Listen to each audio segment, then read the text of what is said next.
Nakakagulat na pangyayari sa bahay kina Viancy, may masama palang nangyayari. Ano kaya ito mga kalingap? Yan ay atin nang malalaman mamaya mga kalingap. Magandang araw sa inyong lahat mga kalingap, sanay hindi nyo po makalimutan na mag-like sa video na ito. At paunawa tapusin muna ang kaboohan ng video na ito mga kalingap at para malaman ang nilalaman nito. At maraming salamat po mga kalingap sa pagpatuloy na pagsuporta lalo na kay Kuya Val Santos Matubang at Kalingap Rab. Naging abala nga ang Team Kalingap sa kanilang meet and greet doon sa Hong Kong mga kalingap.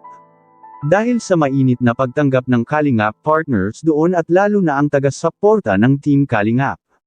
Ay nakaranas nga itong si Kalingap Edo nang ma-escorten ito ng isang Hong Kong pulis dahil sa dagsaan talaga sa kanya ang mga humahanga sa kanya at lalo na kay Viancy mga kalingap. Gustong gusto sana ni Kalingap Edo na makasama si Viancy mga kalingap sa pagpuntang Hong Kong ngunit hindi lang ito nakaabot na matapos ma-process ang pasaporte ni Viancy mga kalingap. Kaya nangangako itong si Kalingap Edo kay Viancy mga kalingap na sa kanyang pag-uwi galing Hong Kong ay siya na mismo ang sasama para kay Viancy mga kalingap na ang kumuha sila ng passport ni Viancy. Dahil sa kung sakaling mangyayari uli na maglabas bansa muli ang Team Kalingap ay matitiyak na ni Kalingap Edo na si Viancy ay makakasama na niya ito.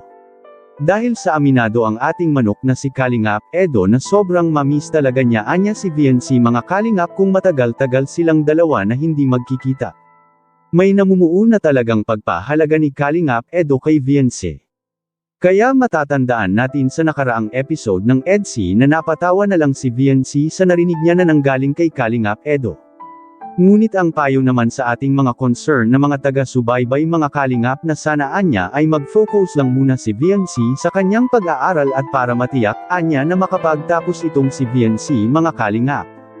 May punto naman ito mga kalingap pero kung sakasakali man natutuhanan ni Viancy at sasagutin niya si Kalingap Edo ay alam naman nating lahat mga kalingap kung gaano kabait na tao itong si Kalingap Edo.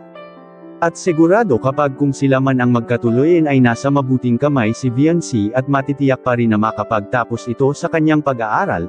Sa kabilang dako naman mga kalingap ngayon na nakauwi na si Kalingap Edo sa diet ay siguradong pupuntahan kaagad itong si Viancy ni Kalingap Edo at para ibigay ang pasalobong nito, at bahay kina Viancy may nangyayari pala ano kaya ito mga kalingap.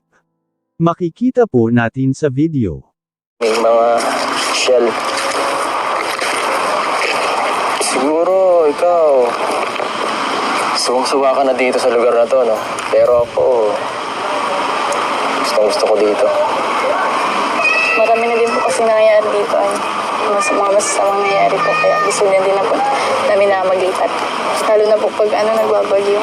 Ang ganda mo ngayon. Saan ka galing?